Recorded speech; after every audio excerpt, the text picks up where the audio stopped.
Welcome to the Private Practice Startup Podcast, where we help ambitious private practitioners across the globe to brand themselves and grow their dream practices. We chat with successful private practitioners, business coaches, and marketing experts, bringing you tons of practice building ninja tips. Visit privatepracticestartup.com for awesome resources, attorney-approved private practice paperwork, and our signature marketing e-course. Here are your co-hosts, Dr. Kate Campbell and Katie Lemieux.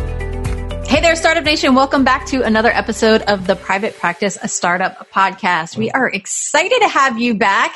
I don't know, it feels like a long time since we podcast, but I'm sure it really hasn't been that long. Maybe it's because we've been in the e-course launch mode, and now we're shifting gears back into the podcast mode. We hope you guys joined us last week as we talked to Casey Compton. If you guys don't know who she is, you definitely want to know who she is. She has massive growth in Kentucky, and she talked about knowing when to grow, hold, and pump the brakes. But today on our podcast, we have Brandon Santan, and the topic we're going to cover today is Google Maps, the 4 steps to help build your private practice. So this is really interesting, and I think I saw Brandon kind of posting, or maybe he was answering a question in one of the Facebook groups or ours, and I just thought, wow, we haven't had a podcast on that, and I was just really curious myself. So I'm super excited about today's podcast. But before we get started, we wanted to say welcome to all of our newbies. If this is the first time that you are listening to our podcast, we are welcoming you to the Startup Nation family. And we have a gift for you. That is our A to Z cheat sheet, the essentials for building and growing your dream practice. And just head over to privatepracticestartup.com. over to the resources tab, and there you will see that. Not only is it your roadmap to start building your private practice, but it also comes with 5 days of practice building emails to really support you and get you going. Just a little bit about Brandon. So Brandon is a trained and credentialed mental health and relationship therapist. Brandon's private practice exploded when he got his Google Maps listing on the first page of Google. He became a Google Maps nerd and now helps other therapists and business owners to kill it with Google Maps. When Brandon isn't seeing patients or helping others with Google Maps, he's spending time with his wife, son, and twin girls. Welcome, Brandon. Thank you. It's good to be here. How old are your twins? They are 9. My son is 12. Wow. We've been having actually quite a few parents of multiples lately. That's interesting. Nice. It's so much fun. I love it. Yeah. What's the best thing about it? Oh, my word. Just watching them bond and play together. It's just such a unique relationship. Unlike anything else that if you haven't experienced it, it's just amazing to watch. So my son is great too, but having multiples is just an experience that you can't really describe it unless you see it or watch it. Gotcha. Or unless you're the parent of a multiple. Or yes, yeah. Or you yourself are a multiple. Yeah, very cool. So share with us, when did you get started in private practice? And then share with us the story about this Google Maps explosion that you found that really helped you. Sure. I stumbled on this actually by accident. I started in private practice about 13 years ago. I did part of my practicum and my internship for my master's program in private practice. I really liked it. I didn't quite know what to do. So I went to work with a group. The group required us to do our own marketing. So I kind of hit the ground running and tried to figure out what would be best to market my practice. In my research, I came across this Google Maps idea. As the more I learned about it, the more it made sense. And hopefully as we talk today, I'll be able to explain why. But that's just kind of a basic background. Gotcha. And when did you start your private practice? Well, it was about, I graduated my master's program in 2006. And I was doing my practicum and my internship in a private practice at that time. So about 2005, 2006 is when I started. That's really cool that you got to do your internship in a private practice. Yes, I was fortunate to have that. A lot of my classmates did not get to do that. So it was a great experience. Tell us about the importance of using Google Maps to grow your practice. Well, the main thing to keep in mind is that Google is shifting now to local search results. So many people are using their phones and mobile search. Location services are turned on, so Google wants to make sure that you are finding the services and products you need where you're at in your location. So Google Maps has been developing their Maps listing for quite a while, probably over a decade now. I think the biggest thing is just that we're considered local businesses. Google sees us and views us just like they would a chimney repair service or a pizza shop. So they want to know that when people search for us, therapists, whatever your specialty is, marriage therapist, anxiety counseling, or whatever, that people who are in that location can find what they need. And so often therapists or people are searching for a therapist near me or couples counselor near me using those exact words. So I'm sure that really plays a part. Yes, absolutely. That particular search phrase, whatever they're searching for plus near me, has exploded in recent years. It's just people just know that Google will provide them what they want. We all know that about location services on our phone, and so that's the way Google has it set up. And so I'm curious, as you had to learn how to do marketing on your own, what made you you're like, oh, Google Maps. What made you kind of go that way rather than other forms of marketing? I don't know if it was any one thing in particular. I just stumbled across this idea of Google Maps. I guess we could say, part of this is just my personality. I like to do things that web design and things kind of behind the scenes. I don't really care to go out and network and meet with big groups of people. I've done that before, and I mean it's okay. It gets old after a while. Most people who are networking are there because they're networking too. So I just wanted to kind of find a way that I could spend my time a little bit better, that would be a little bit more permanent. When I found Google Maps, I just kind of naturally gravitated towards it for those two reasons. It ended up being a perfect match. Awesome. And I love that you share that, because Kate and I constantly talk about is that you don't have to run after all the shiny objects when it comes to marketing. And, the market is saturated with people saying, you have to do social media, you have to blog, you have to network, you have to this, you have to that. And the reality is none of that is true. There's definitely some things that are non-negotiables, a high quality website, SEO, things like that. And I love that you shared, this is what really fit you. Networking is not your thing, and it's probably not a thing for many introverts, and you don't have to build a business off networking. And I really appreciate that you shared that, and you really found this thing that fits you, and what we call it is your superhero natural talents. And like you said, you like the web design, the development, and those things like that. And so Google Maps, I'm sure there's a lot of analytics and things like that to really understand, and it just really fit you. So I appreciate that you shared that. Sure, absolutely. I think it taps into a little bit of my creative side as well. I like to kind of see something on the screen. I like to do the work and then see it come to play out on the screen. So yeah, it's part of that is my personality. I know you have 4 specific tips for Startup Nation on how to really incorporate Google Maps. Yes. Google Maps. That's funny. Wow. Google? Google? Yeah, it's coming off of this eForce launch. My words are messing up and having prego brain. You guys will just have to bear with me. Yes, Google Maps. Yes. Yeah, the first thing. Oh, do you want me to? Yeah, I can just run down those 4, and then we can go into as much detail as you feel is necessary. So the first thing that you need is what's called a Google My Business account. So the way Google has this set up is that if you're a local business and you have to have a kind of a brick and mortar address. This can't be like an online shop, or you can't use your home address. Google knows that the difference between a home address and a business address. So the first thing you need is a Google My Business listing. Google, this is free. There's no charge. You go to google.com/business. You fill out all your business details, your hours of operation, your address, your phone number. And once that's all set up, you have to go through a verification process.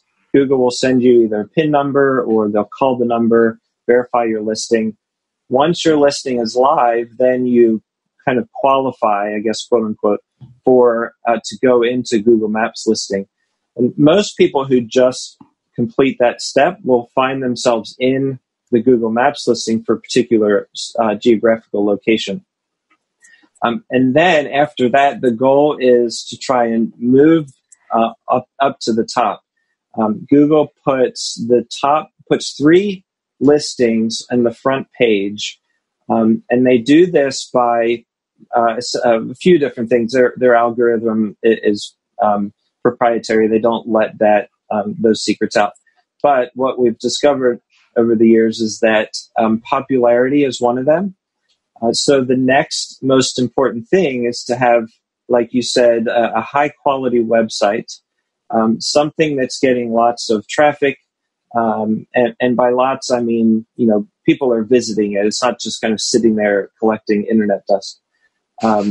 So some backlinks, write an article for a newspaper, do a press release, make sure that Google knows that your business is alive and booming and people are searching for what is in your listing. Make sure it's verified. I want to jump in with a little hashtag ninja tip, which we love to give. When you're filling out your Google My Business profile, you want to make sure that you really fill out the complete profile, not just the bare minimum. And also there's a section for post. Any content that you produce, you can post a link for that and a little blurb about it in the Google My Business section, and it will populate and tell you how many people are viewing your post, how many people are viewing your pictures, and that's also part of showing Google that you're staying active, you're staying relevant, you're producing relevant content, and it's pretty amazing the amount of views that I see these posts get for our group practice in South Florida, and it's something that really helps. So just a little ninja tip for you guys. Nice.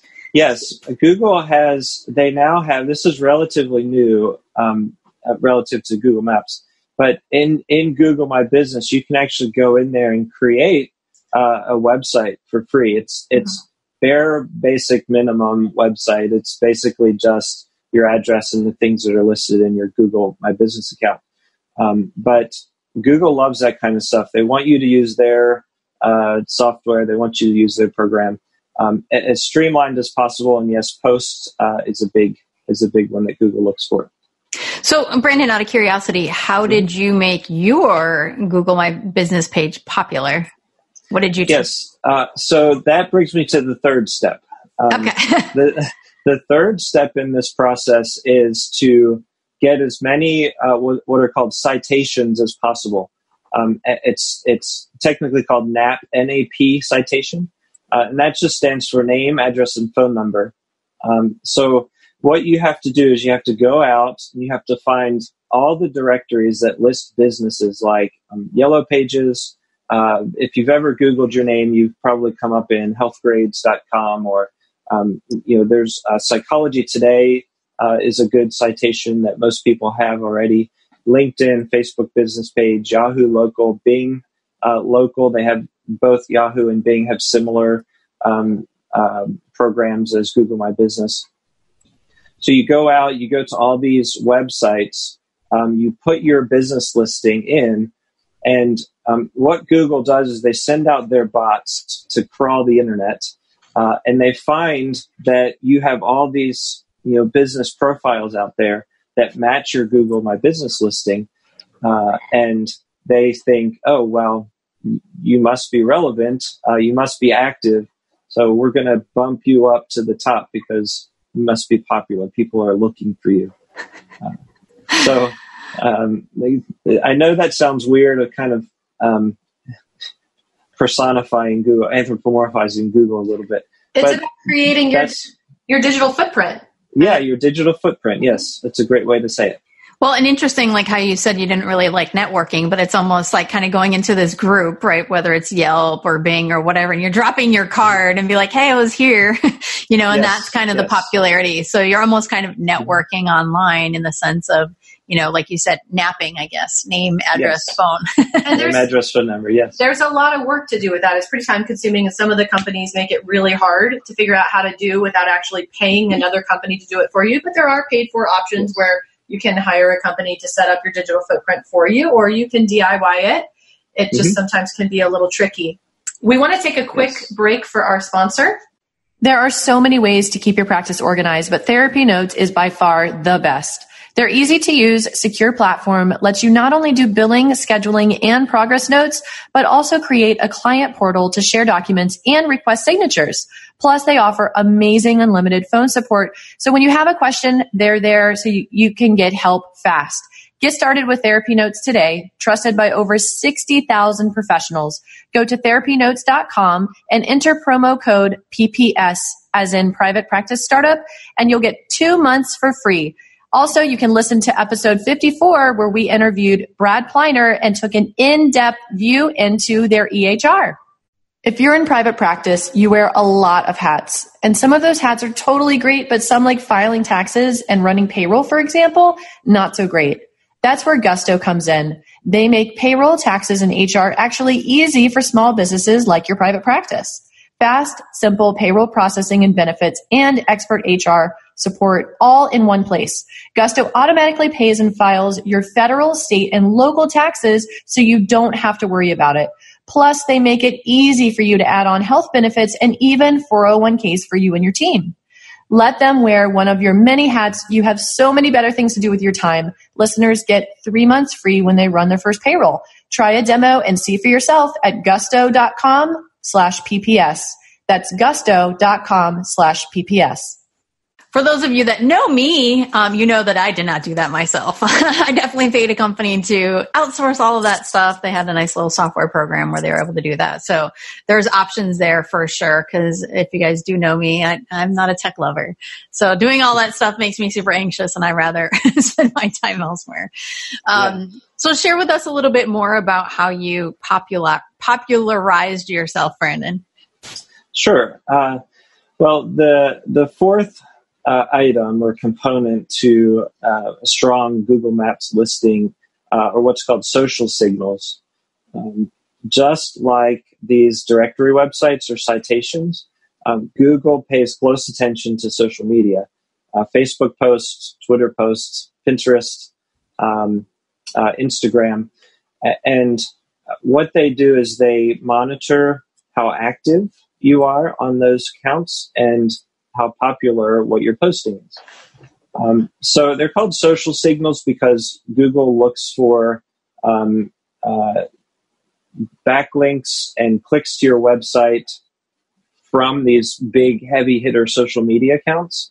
And it's just one way to kind of prove to Google that people are interested in what you have to provide. So that's kind of the fourth way that's a really important aspect to bump your listing up to the top.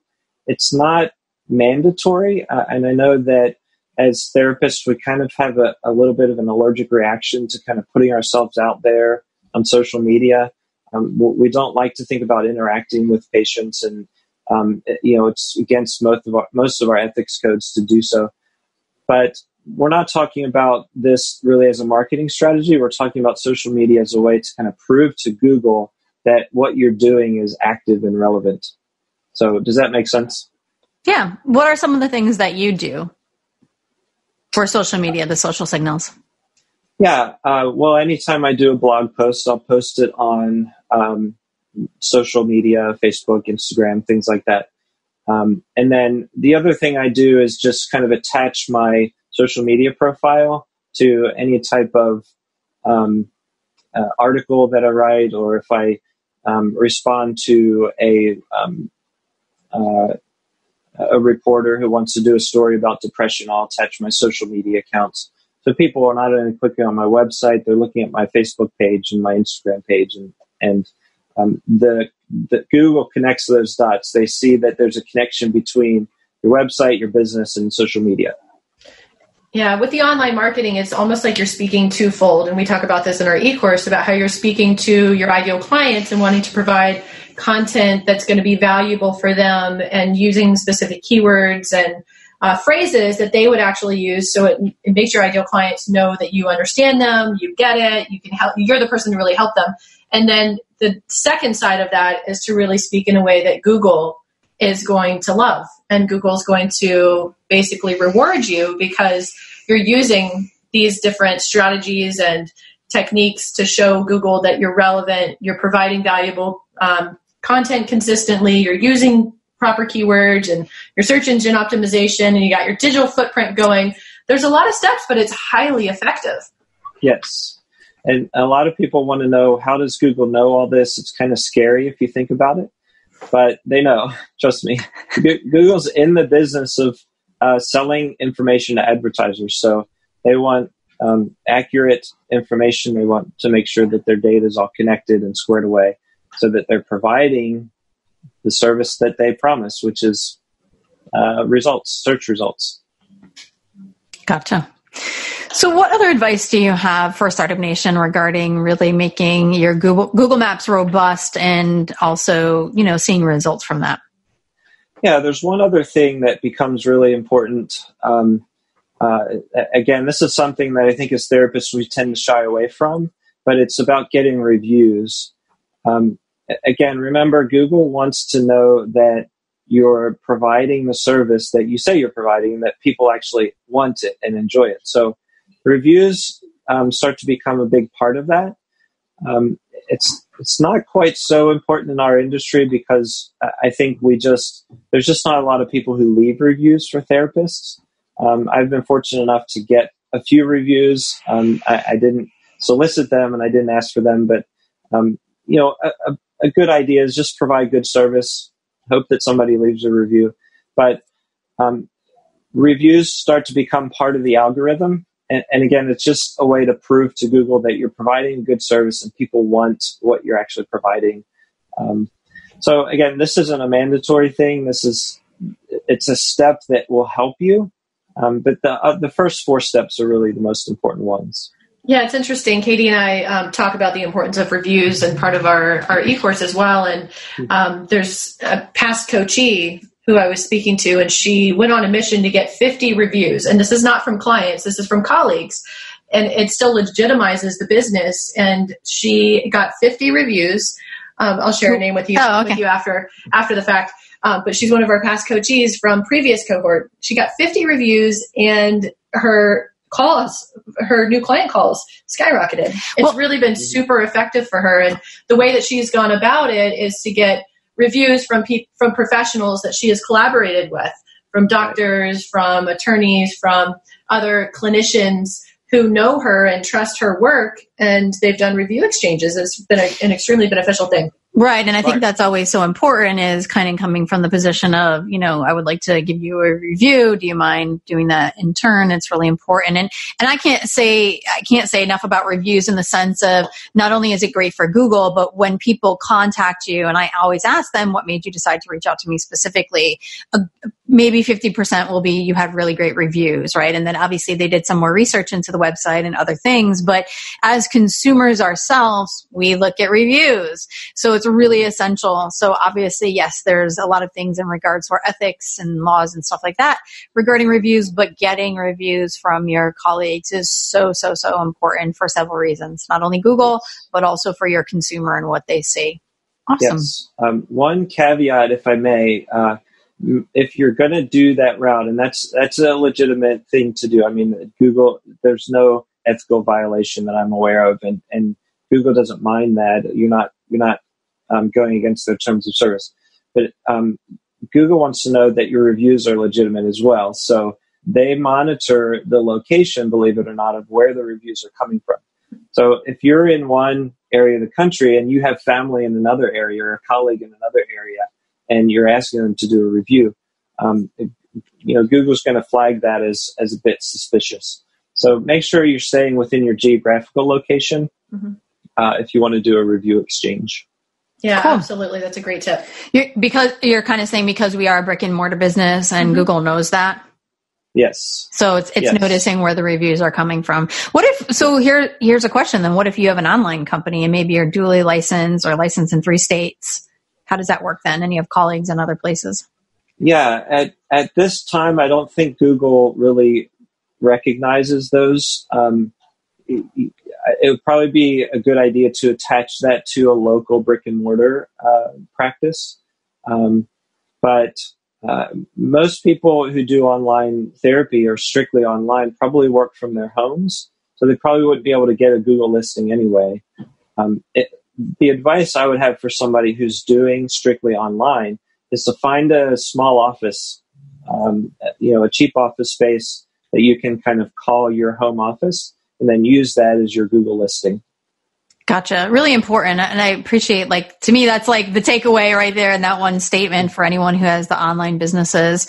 I had one other question and I couldn't remember before we get to what do you want people to take away. One of the things that I wanted to say, and this is just for any of you who are listening, and maybe you're not so familiar with reviews, because I've had people ask this before.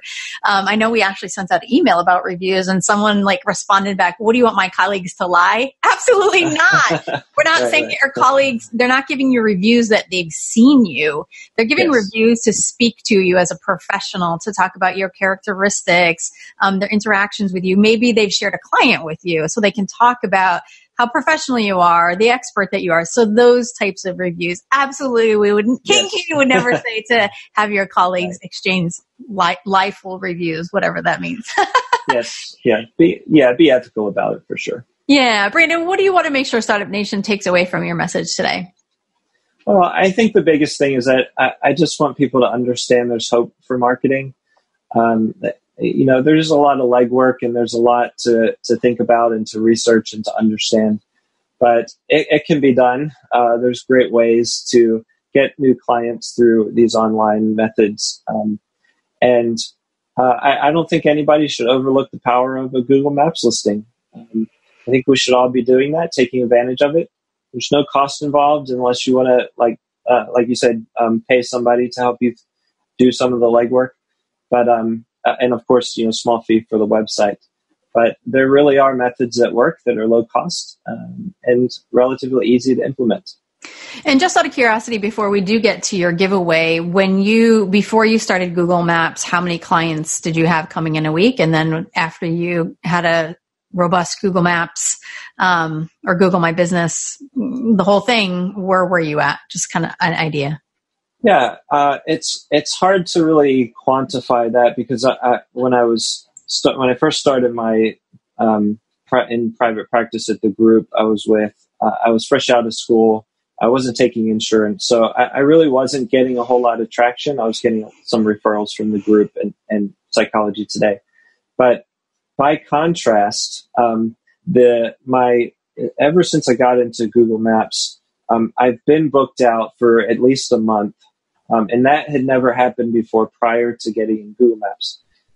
And a really quick story, if I may, before I realized that I was actually in Google Maps and that I was at the top, I didn't even realize it when it happened. I had several new people kind of all at once want to come in to see me. And I was trying to figure out what was going on. And I had one client tell me, he said, we saw you in Google Maps, so we assumed that you had to be the best. And that's the power of getting up there in Google Maps. People really put a lot of faith and trust in what Google provides, and they want to see the best. So that's the big difference, I think, from pre-Google Maps to where things are at now. Awesome. And what is your giveaway, Brandon? So what I've done is I've compiled these 4 or 5 steps into a little ebook. It goes into details about them. I have a list of all the website directories that you can go and make it a directory listing on. And it's really easy to follow. It's only about 20 pages or so. And it just kind of takes you through those steps, step by step. I kind of hold you by the hand and take you through that. You can go to, I think it's at advocarestrategies.com/therapist. And you'll be able to find the link there. Cool. And of course, you guys can just click the link and head over to our show notes page, and all of the resources, tips, and everything that we've talked about today will be there. So Brandon, we wanted to thank you for joining us. We hope that you guys join us next week as we talk to Sid from Wise Hire, talking about 3 key strategies to hiring pretty stellar staff. And I'm excited about this podcast because they actually use DISC profiling. And I don't know if you know anything about DISC, but it is a really great way to understand where to put people in your organization. And let's take a quick moment for our Startup Nation superhero shout out for today's episode. This comes from Melissa Cimarelli. Melissa says, after having discussion with my therapist about future goals, it was recommended that I check out the Private Practice Startup to begin my journey into private practice. The podcasts are fun and encouraging. Melissa, we're so glad to hear that you're finding our podcast to be helpful and inspiring. And thank you so much for sharing that feedback with us. We wish you the best of luck on your practice journey. And so Startup Nation, thank you so much for joining us. As we always say, have an awesome and inspired day. Take care, everybody. Thanks for joining us on the Private Practice Startup. Visit theprivatepracticestartup.com for awesome resources, free trainings, attorney-approved private practice paperwork, and so much more.